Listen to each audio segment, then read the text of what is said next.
You said that you've been all over the district. I haven't seen you in my neighborhood. I live in inner city Canton. Where are you at in terms of civil rights and diversity? Because again, we are part of this district also. And I want to know where your positions are on the things that will affect the African American community and the community in the inner cities and stuff, because we're suffering down there. As an example, I hear what the gentleman said about his business investment stuff. I for one have done, from what he did as a business, I did it in the neighborhood. The problem with the neighborhoods is that people flighted the neighborhoods and left them to these druggies. But I made an investment in my neighborhood because I wanted to show the children growing up that you don't have to sell drugs in order to be a part of the property. But the rules and regulations that are established in the inner city don't affect the ones in the suburbs. What is your position in regards to addressing those concerns? And again, I'm concerned about the civil rights and the diversity of your campaign in terms of why anybody of color should be in support of you as a congressman. Well, I think I told you that I've traveled the district. I've actually been in downtown Canton. I've been all around the district. Downtown Canton is not the neighborhood.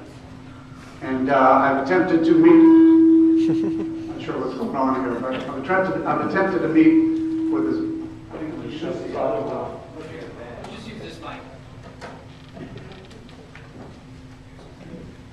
I've attempted to meet with as many people as I can, and I appreciate you being here, but I appreciate everybody being here. Because what I've said all along is we have a number of problems. But a lot of the problems you're talking about are local issues. And I'm also a firm believer that the federal government was, and our Constitution was based on freedom, and it was based on the freedoms that our number one goal of our military is freedom.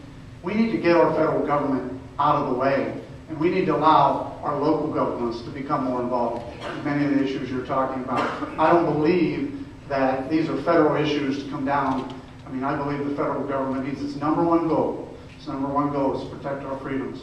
So to answer your question is, I believe a lot of things need to come back to the local level, and I believe things like you're talking about do need to go back to the local level, and they need to be looked at in the cities. I was a mayor of my community. I think those are important ways of looking at all that, and it's not the federal government's job. Can I cover that? Sure.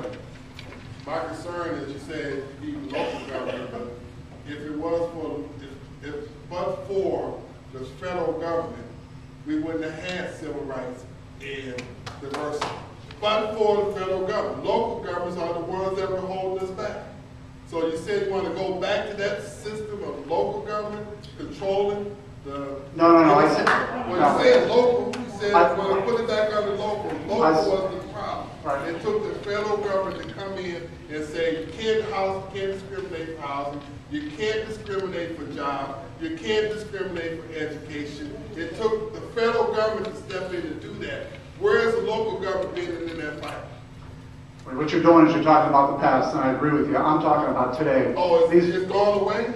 Are you saying in 2010 we live in a society that doesn't have these still woes out there? No, I'm saying in 2010 we have issues that we need to bring back to the local, whether it's schools, and all these issues need to come back to the local. It's not, the federal government cannot take care of, the federal government, I heard John Boehner say this the other day, the federal government's broke. It really is. And at some point in time, we need to get our house in order, but we need to make sure that the local governments and the state governments get involved and take care of local issues.